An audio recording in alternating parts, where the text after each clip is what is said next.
Hello दोस्तों, नमस्कार। What is e commerce, what is commerce and what is e governance. इन तीनों point को हम अच्छी तरीके से समझेंगे। कॉमर्स माने व्यापार होता है, लेकिन ई कॉमर्स हो गया तो कौन सा व्यापार हो गया। गवर्नेंस माने सरकारी काम होते हैं, लेकिन ई गवर्नेंस हो गया तो क्या अंतर आ गया। इन सारी चीजों को लेके आज के इस ट्यूटोरियल में हम लोग अच्छी तरीके से डिस्कस करेंगे और समझेंगे difference between e commerce and e commerce and e governance के बीच में अंतर क्या होते हैं। इन सारी चीजों को लेके आज के इस ट्यूटोरियल में हम लोग आगे बढ़ेंगे। चलते हैं, स्टार्ट करते हैं आज का tutorial. What is e commerce.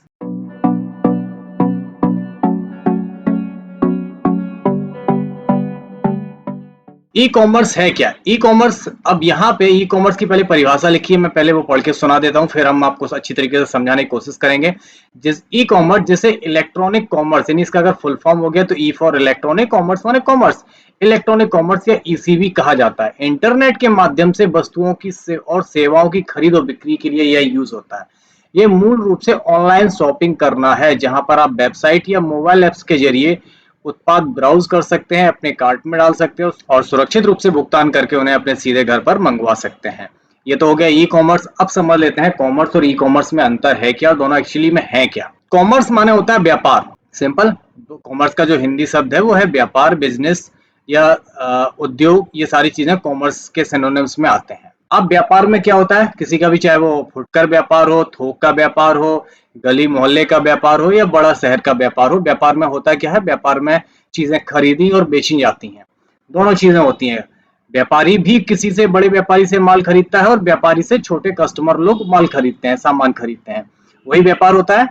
व्यापार का मतलब क्या हुआ, व्यापार की परिभाषा है जहां पे वस्तुओं सेवाओं का लेन देन होता हो, खरीद बिक्री करी जाती है, उसे हम व्यापार कहते हैं। ठीक है, दैट इज कॉल्ड कॉमर्स। अब e commerce, E for electronic. अब इसमें लग गया है E for electronic. Electronic commerce का मतलब हो गया जो व्यापार हम फिजिकली दुकान पे जाके करते हैं, यदि वही व्यापार हम ऑनलाइन करने लगे, इलेक्ट्रॉनिकली करने लगे, that is called e commerce. हम जो खरीद बिक्री अपने मोहल्ले की, अपने गांव की, अपने शहर की, अपने पड़ोस की दुकान पे जाके करते हैं, खरीद बिक्री करते हैं, वही चीज यदि हम इलेक्ट्रॉनिक माध्यम से करने लगे, ऑनलाइन माध्यम से करने लगे, इंटरनेट के माध्यम से करते हैं, that is called e commerce. ये लेन देन खरीद बिक्री का, जैसे मैंने बताया था कि व्यापारी व्यापारी से करता है, कस्टमर व्यापारी से करता है, ये ई कॉमर्स सभी कैटेगरी में अप्लाई होता है। यानी ऑनलाइन खरीदारी कस्टमर भी करता है व्यापारी से और व्यापारी बड़े व्यापारी से करता है।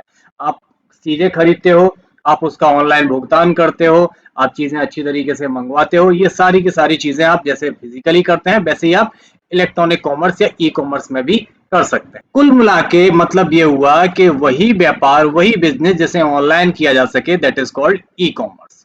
सिंपल। जैसे हम ऑनलाइन फ्लिपकार्ट, अमेजोन वगैरह पे शॉपिंग करते हैं, दैट इज ई कॉमर्स। ठीक है। जब इसी को बड़े स्तर पे करता है, व्यापारी करता है, तो that is called e commerce. ठीक है। अब आगे देख लेते हैं कि ये काम कैसे करता है। विक्रेता विभिन्न उत्पादों और सेवाओं को ऑनलाइन स्टोर पर सूचीबद्ध करते हैं। जैसे मुझे कोई माल बेचना है, मेरे पास कोई चीजों का प्रोडक्ट है, तो उसे हम अपनी दुकान पर तो बेच ही सकते हैं, लेकिन हम चाहते हैं कि यदि उसकी बिक्री वाइड हो, मतलब बड़े एरिया पे हो, तो हम उसे ऑनलाइन डाल देंगे।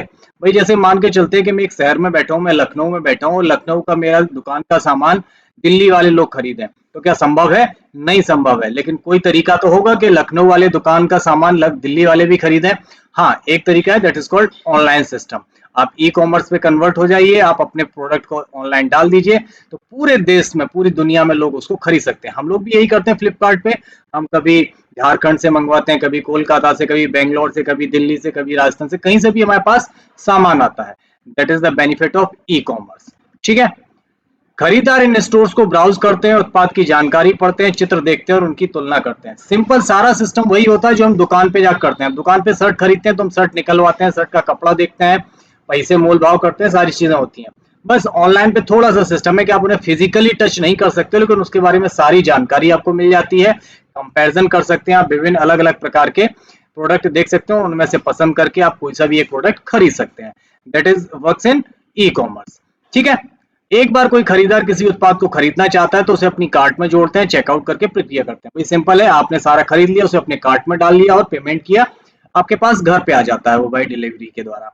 ठीक है। चेकआउट के दौरान आप अपना शिपिंग का पता, भुगतान की जानकारी दर्ज करते हैं। पेमेंट करने के बाद वो आपके शिपिंग के पते पर आ जाता है। शिपिंग का पता जहां पे उसे आना है, that is called shipping address. भुगतान होने के बाद विक्रेता यानी जिससे माल खरीदा उसको बढ़िया पैकिंग करेगा, सही तरीके से उसे बिल्कुल शिप करेगा, पैक करेगा, उस पर एड्रेस लगाएगा और उसे आपके पते पर भेज देता है जिसने उसे खरीदा हुआ। तो that is the all process of electronic commerce, जिसमें काम कैसे किया जाता है, कैसे हम चीजें खरीदते हैं और कैसे भेजी जाती हैं। ठीक है ना। ये सारी चीजें रिटेल और होलसेल दोनों पे अप्लाई है। यदि आप फुटकर में खरीदते हैं तब भी यही प्रक्रिया होती है, कोई व्यापारी अपने बड़े व्यापारी से खरीदता है तब भी यही प्रोसेस करी जाती है। अभी चूंकि मैंने आपको बताया कि व्यापार अलग अलग प्रकार से होते हैं, कस्टमर खरीदता है, व्यापारी खरीदता है, तो इसमें ई कॉमर्स के टाइप्स भी हैं। कौन कौन से प्रकार यूज होते हैं ई कॉमर्स में देख लेते हैं। सबसे पहला टाइप है B2C यानी बिजनेस टू कंज्यूमर। ये सबसे ज्यादा यूज होने वाला आम प्रकार का बिजनेस का टर्म्स है, जहां व्यवसाय सीधे उपभोक्ताओं को बेचते हैं, जैसे अमेजोन और फ्लिपकार्ट पे। ये बिजनेस टू कंज्यूमर यानी व्यापारी से ग्राहक को माल दिया जा रहा है, इसकी कैटेगरी आती है B2C। इन सबका इन टर्म्स का सबसे ज्यादा यूज अकाउंटिंग वगैरह में बहुत होता है। जब हम सेल टैक्स या GST में यूज करते हैं तब हमें बताना पड़ता है कि हमारा व्यापार किस कैटेगरी का है।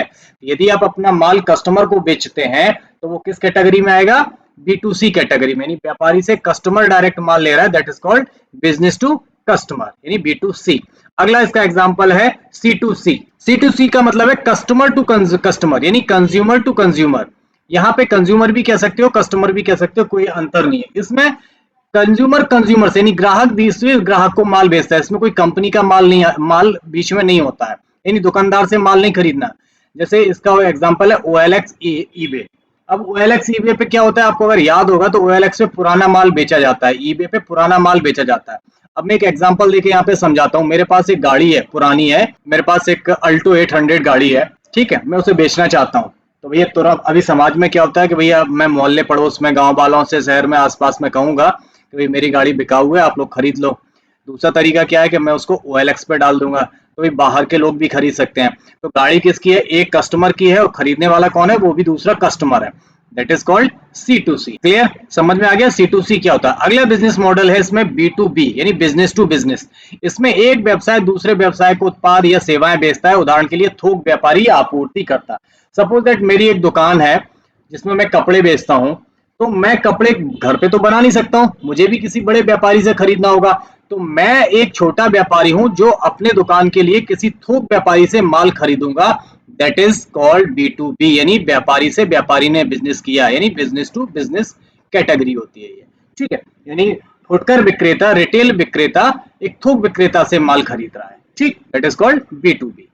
अगली कैटेगरी है यहाँ पे C2B यानी कंज्यूमर टू बिजनेस। ये B2C से जस्ट उल्टा है। इसमें उपभोक्ता भुगतान या अन्य लाभों के बदले व्यवसायों या उत्पाद या सेवाएं प्रदान करते हैं। यानी इसमें व्यापारी से माल कंज्यूमर नहीं खरीदता, इसमें कंज्यूमर से व्यापारी खरीदता है। अब इसकी कैटेगरी का एग्जांपल समझ लो, जैसे क्या होता है, मान के चलते हैं जैसे मैं एक प्रोडक्ट बनाता हूं, मैं अपने घर पे मैंने गृह उद्योग या टाइप का कुछ लगा रखा है, मैं उस पर कोई एक नई चीज बनाता हूँ जिसमें घरेलू लोग इस्तेमाल करते हैं, घर पे लोग चीजें बनाते हैं। तो किसी कंपनी ने हमसे कांटेक्ट किया कि एक काम करो, आप बना के मुझे दो और मैं इसको मार्केट में बेचूंगा। तो हमसे यानी ग्राहक से किसने माल खरीदा, व्यापारी ने माल खरीदा। That is called C2B। अब एक एग्जांपल और है, जैसे किसान है, किसान अपनी फसल को कहां बेचता है, व्यापारी को बेचता है। तो किसान के द्वारा व्यापारी को माल बेचना, this is called C2B category. ठीक है, तो इतने सारे ई कॉमर्स में कैटेगरीज होते हैं। यही एग्जाम में पूछे जाते हैं कितने प्रकार के ई कॉमर्स की कैटेगरी है और उन कैटेगरी में किस किस प्रकार से व्यापार किया जाता है। ये आपको अच्छी तरीके से पता होना चाहिए, याद होना चाहिए और ये नोट डाउन जरूर करने चाहिए। आप उम्मीद करता हूँ आप लोगों को ये ट्यूटोरियल बहुत मजेदार और इन्फॉर्मेटिव लगा होगा। ऐसे ही ट्यूटोरियल देखने के लिए हमारे चैनल पे बने रहिए, लाइक शेयर सब्सक्राइब करिए, लोगों को बताइए, अच्छी जानकारी लोगों को तक शेयर करिए। मिलते हैं अगले ट्यूटोरियल में, तब तक अपना ख्याल रखिए। टेक केयर, गुड बाय, जय हिंद।